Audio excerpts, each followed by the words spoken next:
आऊज़ बिल्लाहि मिनश्शैतानिर्रजीम बिस्मिल्लाहिर्रहमानिर्रहीम। शुरू अल्लाह के नाम से जो बड़ा मेहरबान और नहायत रहम वाला है।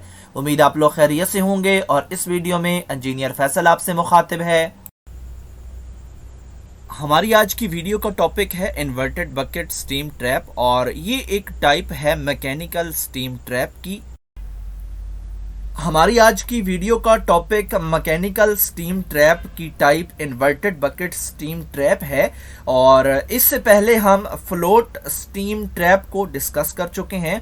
सबसे पहले हम मैकेनिकल स्टीम ट्रैप का प्रिंसिपल डिस्कस करते हैं और इस प्रिंसिपल के अकॉर्डिंग स्पेसिफिक ग्रेविटी के डिफरेंस की वजह से मैकेनिकल स्टीम ट्रैप काम करते हैं।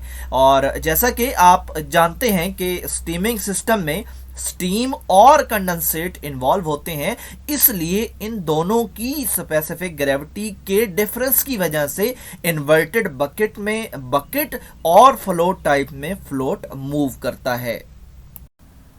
जैसा कि आप जानते हैं कि हमारा topic inverted bucket steam trap है, तो इस स्टीम ट्रैप में जो इन्वर्टेड बकेट है ये मेन रोल प्ले करती है और इस डायग्राम में आप इन्वर्टेड बकेट को ऑब्जर्व कर सकते हैं। जैसा कि नाम से जाहिर है कि इन्वर्टेड बकेट का मतलब है उल्टी बकेट और इसका बॉटम ओपन होता है और यही स्टीम और कंडेंसेट की इनलेट भी होती है और इसके टॉप पे एक होल होता है और इसके अलावा बकेट को होल्ड करने के लिए लीवर को बकेट से और ट्रैप की बॉडी दोनों से अटैच किया जाता है और बकेट को फ्री मूव करने की इजाजत होती है। सेकंड डायग्राम में आप देख रहे हैं कि जो मिडिल फिंगर है ये इसके बकेट के बॉटम में एंटर हो रही है, तो इसका मतलब है कि बकेट नीचे से ओपन है और यहीं से कंडेंसेट और स्टीम इन होती है यहां से।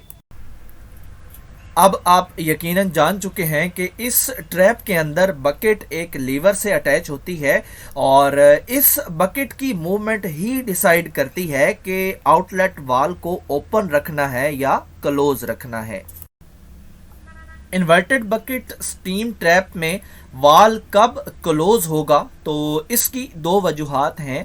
पहली तो ये कि बकेट के अंदर हर सूरत स्टीम मौजूद होगी और दूसरी ये कि बकेट के बाहर कंडेंसेट होगा, तो इस सूरत में वाल क्लोज होगा और with the passage of time जो बकेट के अंदर स्टीम इकट्ठी हो चुकी है वो अपना टेम्परेचर लूज करेगी और फिर वो कंडेंसेट में तब्दील होना शुरू हो जाएगी और उसका जो लेवल है स्टीम का वो कम होता जाएगा, उसका वॉल्यूम कम होता जाएगा और जो कंडेंसेट है उसका वॉल्यूम इंक्रीज होता जाएगा। यानी वो पहले आउटसाइड पे कंडेंसेट है तो अब वो इनसाइड पे भरना शुरू होगा, तो इसके बाद जो है वो सूरत हाल तब्दील हो जाएगी। क्लोज वाल को आप इस डायग्राम से भी समझ भी सकते हैं और कंफर्म भी कर सकते हैं। यहाँ पे जो ऊपर एरो है कर्सर के सामने, इसके सामने लिखा है क्लोज्ड वाल, तो ये वाल क्लोज है और इसकी कंडीशंस क्या हैं यहाँ पे आप मुख्तलिफ कलर्स में देख रहे हैं। जो स्टीम है, फिर कंडेंसेट है, फिर एयर है और कोल्ड कंडेंसेट है। तो हमने कहा कि अगर इन्वर्टेड बकेट के अंदर स्टीम होगी तो फिर वाल क्लोज होगा। तो अब आप देख रहे हैं कि इस स्टीम का लेवल ज़्यादा है और इस सूरत में फिर जो वाल है ये क्लोज है और इसका मतलब है कि जो कंडेंसेट है वो आउटलेट में नहीं जा रहा। तो यहाँ पे स्टीम को जो है वो दिखा दिया गया है कि इस टेबल में जो स्टीम है वो यहाँ पे इस कलर में मौजूद है और इसकी प्रैक्टिकल एग्जांपल को आप इस डायग्राम में भी देख सकते हैं और यहाँ भी जो ऊपर जगह खाली है इसका मतलब है कि यहाँ पे स्टीम मौजूद है और वाल क्लोज है। वेंट होल, तो हमने पहले वाल क्लोज का जिक्र किया, तो उसके बाद ऑफ कोर्स हम वाल्व ओपन का जिक्र करेंगे, लेकिन क्लोज और ओपन के दरमियान कोई ना कोई रीज़न होगी, तभी वाल्व क्लोज से ओपन की तरफ जाएगा। तो उसकी रीज़न वेंट होल है और ये बहुत ही इंपॉर्टेंट है। आप वेंट होल को इस डायग्राम में ऑब्जर्व कर सकते हैं। हमने पहले भी जिक्र किया कि जो इन्वर्टेड बकेट होती है इसके टॉप पे ये वेंट होल होता है और यहाँ पे इस डायग्राम में ब्लीड होल लिखा है। और यहाँ से क्या होता है कि जो वेपर्स हैं वो जो है वो यहाँ से निकलते रहते हैं बकेट से।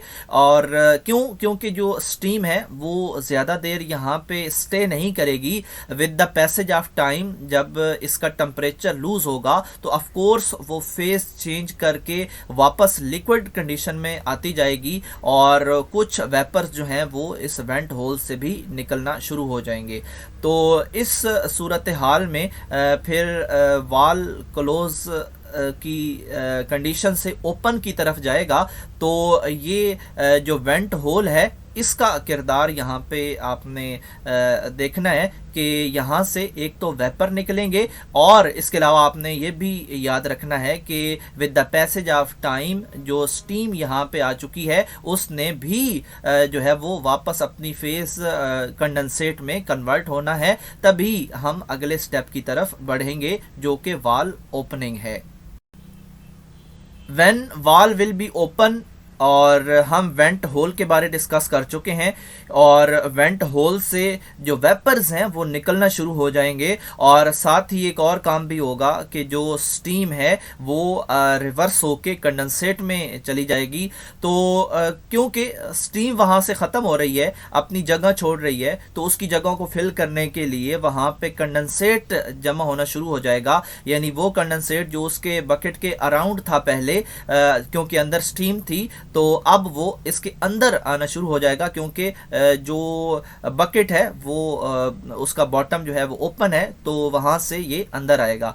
अंदर आने के बाद ये बकेट को अपने अंदर डबोएगा, यानी बकेट जो है वो उसके अंदर सिंक हो जाएगी।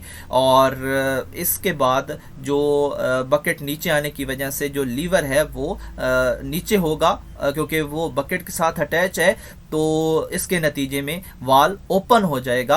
और ओपनिंग के बाद फिर जो कंडेंसेट है वो एग्जिट होना शुरू हो जाएगा। और हमारे स्टीम ट्रैप का पर्पस भी यही है कि कंडेंसेट को निकलने दिया जाता है और जो नॉन कंडेंसेबल गैसेस होती हैं उनको भी निकलने दिया जाता है, लेकिन स्टीम को किसी सूरत वहाँ से निकलने नहीं दिया जाता।